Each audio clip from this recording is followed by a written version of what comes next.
We continue to preview the 2025 college football season. Our stop today is Baldwin City, Kansas, as we get to visit with Miguel Regalado, who is heading into his third season as the head coach for the Baker Wildcats, back for his second stint with the program. And this time, coach, as the head coach, you've done pretty well. A couple of 9-win seasons, including last year, 9-2 overall, 5-1 in the Heart South, another trip to the playoffs too. Tell us a little bit about 24. I was really proud of that team, Joey. That was a team that I think had a lot of expectations on it, coming off the 23 season where we were just kind of restoring the order back to Baker football. I think that they were expected to take us to that next step. So I think it was a great season, in that this is a football team that was 10 points from being undefeated. I know that doesn't seem like that's a great thing, but I guess I bring that up, and I bring that up to our team a lot because it's important that they remember they're really, really close. We're not there yet. I think if you ask anybody in our program, 24 was a disappointing season, the way that we went out in the first round, especially at home, where we don't lose very often. But again, that team was 10 points away from being undefeated and moving on to that second round, and there was a lot to build on. I was very, very proud of our seniors. We lost, of the 22 guys that started that football game at Pikeville, 14 of them are gone to graduation. So I was really proud for those guys to win their second title in a row. Disappointed for them to go out with a loss, especially at home, but plenty to build on in 24. You talked about restoring the order, and I know that was something that you had mentioned last year as being part of the cultural change. And I wanted to ask then, so year 2 in the books now, as you head to year 3, has that stuck around? And how does it evolve into your third season? I was just saying after our summer workout on Thursday that I'm extremely happy with where this program is at currently. At this point in the summer, we just finished up week 3. I think we are further ahead in our numbers showing up for summer workouts. And we have a conditioning test, Joey, that we call the interval test. And that's a pretty good gauge for me to see, okay, where are we at? How serious are we about being in shape and being ready to compete in 25? And we had about 60 guys here on Thursday, and I'd say about 55 of them passed that test, which shows me we've continued to grow, infuse our program with guys that are serious about their degree and love playing football. And we've said since the day I got here, that's what we're going to do. We're going to fill this locker room up with 130 guys that are serious about their degree. They want to play good football. They're not here for NIL deals, Joey. They're not here because they're on full rides. They're here because they love football. They want to get their degree. And I've got a bunch of coaches that are passionate about helping them get there. All right. So Baldwin City's not providing 7-digit NIL deals? We had a kid my first year here say, Coach, I got an NIL deal. What do I do with it? I said, really? I said, well, what'd you get? He goes, well, I got a free burger at this restaurant once a week, and it's pretty big deal. I said, well, let's just slow down a little bit, and congratulations on that NIL deal. But no, Joey, our guys are still here. I still believe this. I believe that the NAIA level is the purest form of football. My coaches are not making a ton of money to do what they do. I'm never going to get rich doing this. My guys are not, more than likely, not going to the NFL, but they're going to be really successful in life, and they're going to play great football. All right. I understand that. Let me, I want to read a quote from you from this spring regarding recruiting and signing class coming in. This class met the needs of many graduations and on the defensive side of the ball, as well as up front on the offensive line. So, you were talking about 14 of those 22 players being gone. Obviously, you had to fill some holes there, going through a recruiting process to get there. Are some of those recruits in that signing class going to play a factor this year?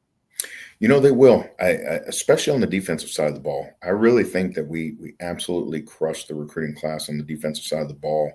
Offensively, we've had some guys that were backups a year ago that we think are ready to step into larger roles.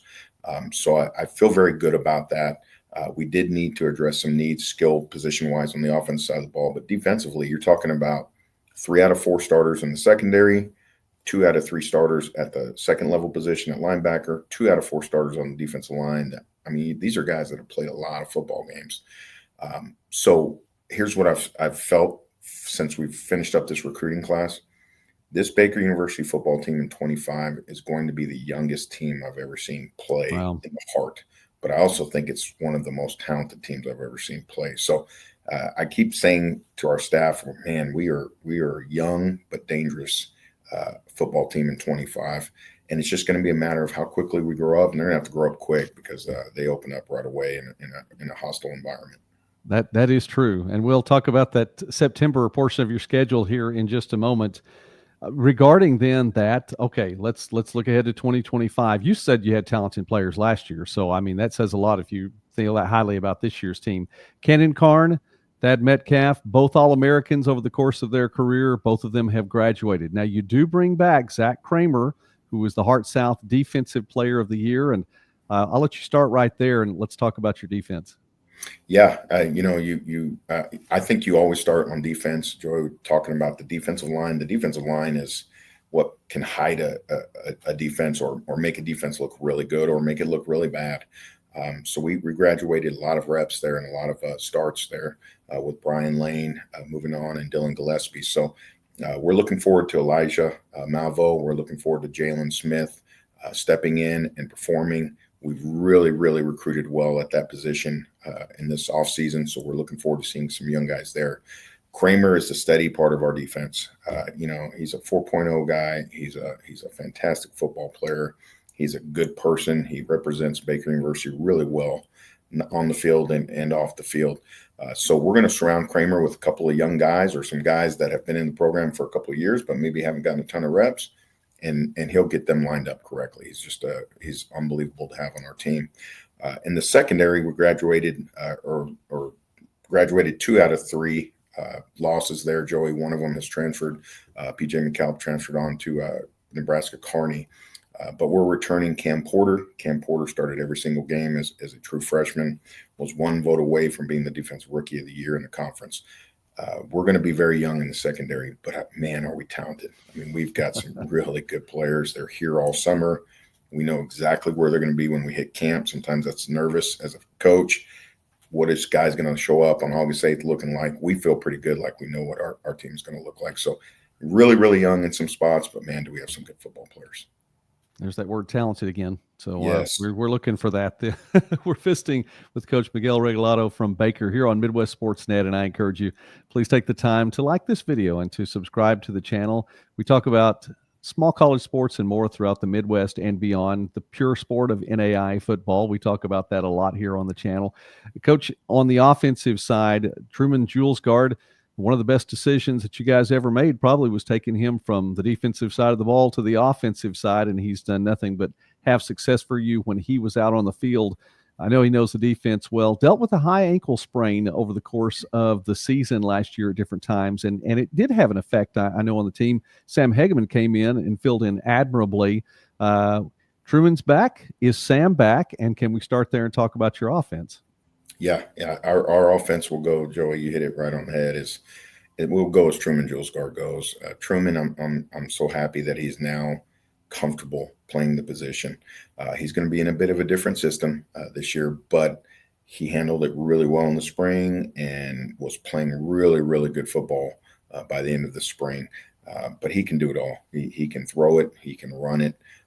But our offense will revolve around Truman Julesgaard, and then his biggest weapon is Adrian Seals. Adrian Seals was a true freshman last year, another guy that was very close to being the Offensive Rookie of the Year. I think he's the most dynamic player in our league. He might not have the measurables, Joey. He's not 6'3", he's not 220 pounds, but he is a really, really good football player. And so we've got to find a way to revolve this offense around Truman, around Adrian. Gage Warren is back. Gage showed flashes of being a really good playmaker in this league. And then, as you said earlier in the program, we've got to rebuild that offensive line a little bit. But you know what?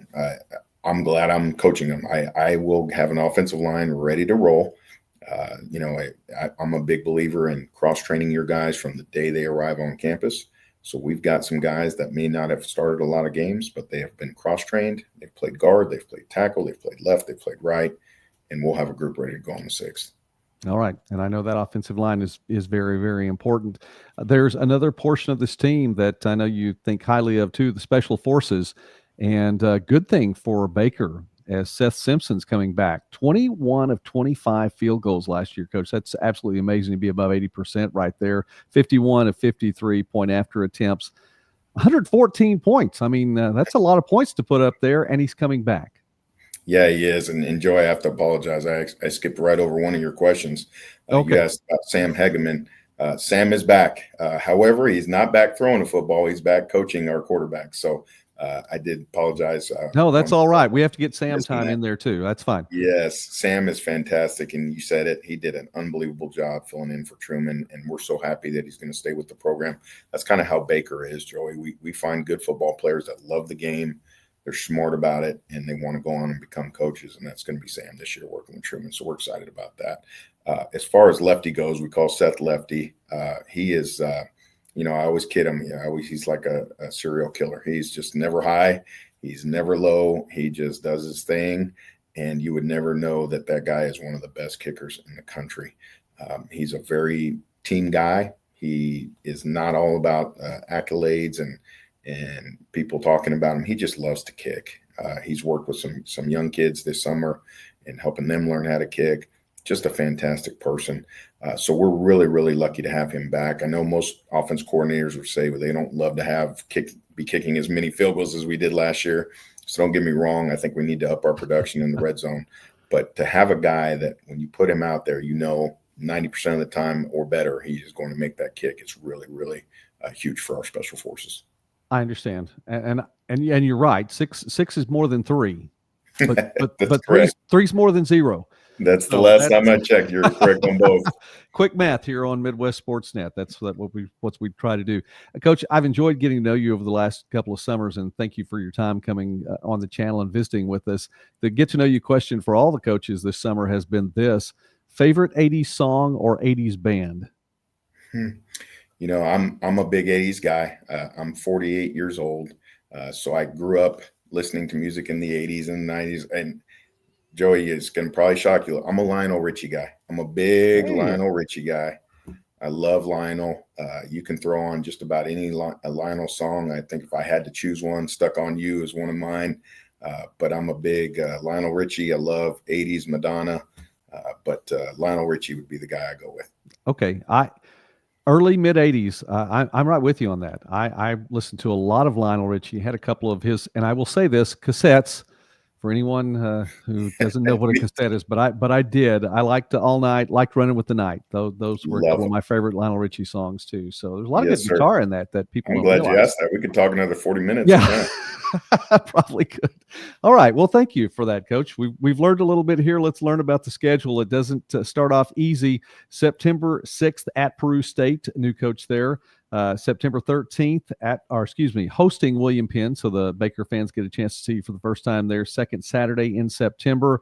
Then you get to host Grandview. And that's always nice having the defending national champs come to town. September 27th on the road at Missouri Valley. And that's the first Hart South game. So there's your September, Coach. Yeah, I tell you what, man. I've told this team on Thursday, you better be ready to roll on August 8th in camp, because September 6th, I said, raise your hand if you've never been to the Oak Bowl. And I think 90% of our team raised their hands. Peru State was not on the schedule last year, and we're a very young football team. So we're about to take a team that's extremely young into a night game at the Oak Bowl. It's going to be very, very interesting. I think Coach O has done a fantastic job over there over the last couple of years of getting that team to buy into his culture, and they're winning football games right now. So we've got to be ready to roll there. And then you come back and open up with the dangerous William Penn team. Coach Benavidez has done an unbelievable job in just 1 year there of getting that team to believe that they can compete with anybody in the heart. And then, as you said, you've got the defending national champions. And we have not beaten Grandview in some time now. And for us to get back to where we want to be back in the day of going to a national title ourselves, you're going to have to beat the best. And so, as you said, we're going to figure out real quickly how good we are or are not in September. But I'm looking forward to seeing our guys grow up pretty quickly. All right. Well, I'm looking forward to watching them as well, and we will follow the Wildcats this year. It's been fun to follow the Baker program, but in your time and your term at the helm, it's also been a lot of fun as well, Coach. So we appreciate you taking time with us today here on Midwest Sportsnet and previewing 2025. And again, we'll follow the Wildcats this season. Success to you all. Thank you so much, Joey. Thanks for all the coverage that you do for us as well.